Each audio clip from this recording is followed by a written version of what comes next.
Mister Sanjay Yadav. धन्यवाद महोदय, मुझे अवसर देने के लिए आपका बहुत बहुत धन्यवाद।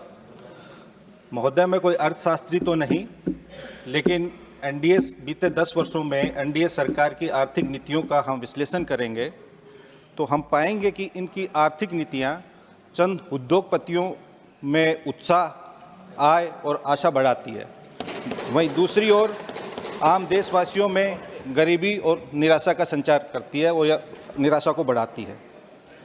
महोदय, इनकी आर्थिक नीतियां ऐसी हैं कि चंद उद्योगपतियों के उत्पाद हम सब 140 करोड़ भारतवासियों के घरों में आते हैं तो उद्योगपति अमीर से अमीर हो जाते हैं, वहीं दूसरी ओर ग्रामीणों के, किसानों के उत्पाद जैसे चीनी, दाल, गेहूं, चावल, सब्जी हम सब के घरों में जाते हैं तो वो किसान और ग्रामीण गरीब से गरीब होते जा रहे हैं।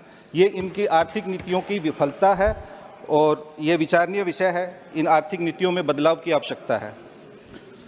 महोदय, जनसंख्या की दृष्टि से बिहार देश का तीसरा सबसे बड़ा राज्य है और सबसे अधिक युवा आबादी वाला भी प्रदेश है।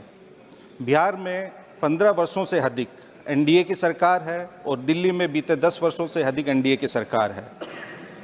इस एनडीए सरकार ने बिहार को गरीबी, बेरोजगारी और पलायन का केंद्र बना दिया है। बिहार के किसानों की प्रति व्यक्ति आय देश में बिहार 28वें नंबर पे है और प्रति व्यक्ति आय में भी बिहार देश में सबसे नीचे है और गरीबी में भी बिहार सबसे नीचे है। इसलिए महोदय, मैं कहना चाहूँगा कि केंद्र और राज्य का रिश्ता जो है वो दिया और बाती और अंकुर और माटी का रिश्ता होता है।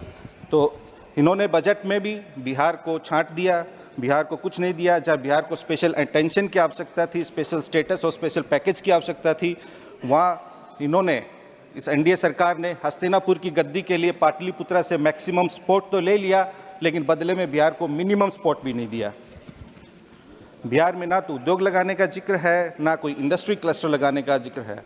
ये बिहार का दुर्भाग्य है कि कपड़ा मंत्री भी बिहार से हैं। प्रधानमंत्री जी की एक योजना है पीएम मित्र मेगा टेक्सटाइल पार्क। पूरे देश में 7 राज्यों में पीएम मित्र मेगा टेक्सटाइल पार्क लगाने की योजना है, लेकिन बिहार में एक भी टेक्सटाइल पार्क का कोई जिक्र नहीं है कहीं भी। महोदय, माननीय वित्त मंत्री जी यहीं बैठी हुई हैं, उनके संज्ञान में कुछ आंकड़े लाना चाहूँगा। बिहार का सीडीआर, क्रेडिट डिपॉजिट रेशियो, देश में सबसे कम है।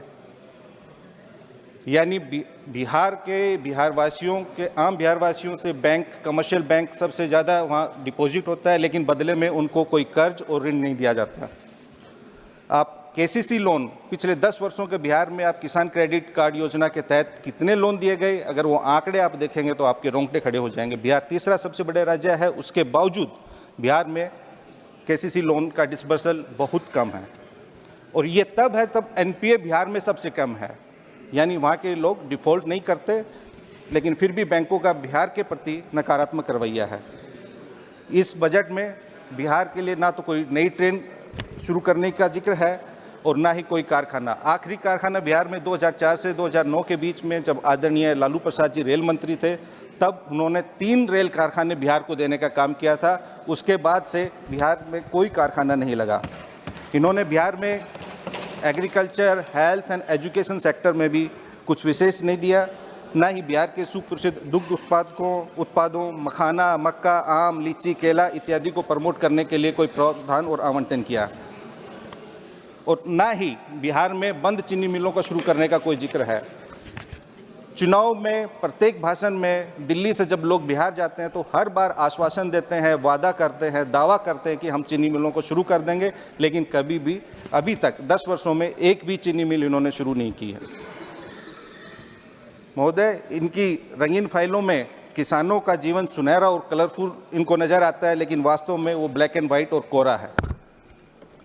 मैं सत्ता पक्ष के लोगों का वक्तव्य सुन रहा था, ये किसान के, आम आदमी के बारे में इतना कुछ कह रहे थे कि सब कुछ खुशहाल हो गया, संपन्न हो गया, किसान सर्वगुण संपन्न हो गया, उनमें इतनी खुशहाली आ गई, संपन्नता आ गई। लेकिन आप दिल पर हाथ रख के बताइए, क्या आप अपने किसी परिवार में परिजनों को, बेटों को, बेटियों को किसान बनाना चाहेंगे? महोदय, इस बजट में इन्होंने ना तो कोई, बिहार के संदर्भ में मैं कहना चाहूँगा, महंगाई, गरीबी, बेरोजगारी, पलायन, इन विषयों को एड्रेस नहीं किया गया। अतः मैं कहना चाहूँगा कि बिहार के बारे में आप विशेष ध्यान दीजिए। आपको बिहार से विशेष समर्थन भी मिला है, आप मैक्सिमम सांसद भी आपके चुन के आए हैं। थैंक यू महोदय।